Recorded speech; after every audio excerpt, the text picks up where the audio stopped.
Germany 2-1 Saudi Arabia, Timo Werner on target in unconvincing win. So here's the dilemma: do we regard the Weltmeisters' powers to be on the wane, or do they have something special up their sleeves? Germany, no matter what, are always bracketed as one of the favorites ahead of a major tournament, and having won the Confederations Cup 12 months ago, many judges regard them as the team to beat in Russia. Why wouldn't they?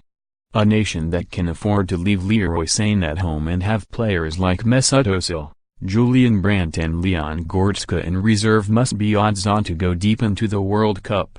Germany should not have much difficulty negotiating a group that contains Sweden, Mexico and South Korea. But Joachim Löw, who masterminded a stunning success in Brazil 4 years ago, will have anxieties as Germany look to defend their crown following a patchy performance in their final warm-up game against Saudi Arabia. They may have qualified for the World Cup without any kind of problem, but, since then, their form has tailed off and they failed to win any of their 5 previous friendlies, culminating in a 2-1 defeat to Austria last Saturday. Another defeat here would have been seismic, but there was never any sense of shock occurring in Leverkusen once RB Leipzig's explosive striker Timo Werner scored in the 8th minute, smashing a drive off the underside of the bar following a cutback from Borussia Dortmund's Marco Reus.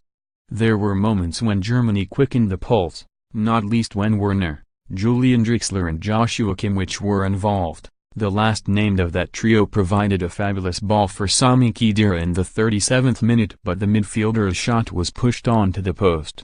What will have troubled Löw, nonetheless, was the amount of times Saudi Arabia, who are also going to Russia, were able to carve out chances on the break thanks to the speed of forwards, headed Fahad Al-Moaid, who almost grabbed an instant equalizer.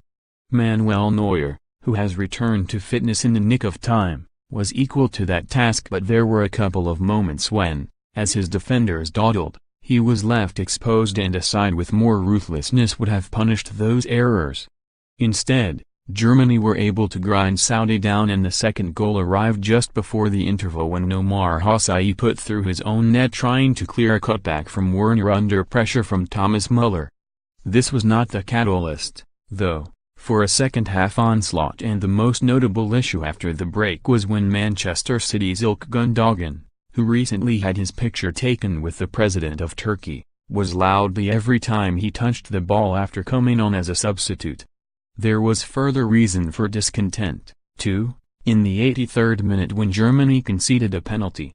Neuer psyched out Mohamed Al-Salih and saved his spot kick, but he could not prevent Azer Al-Jassam following up on the rebound. Ultimately, Germany had done enough to win.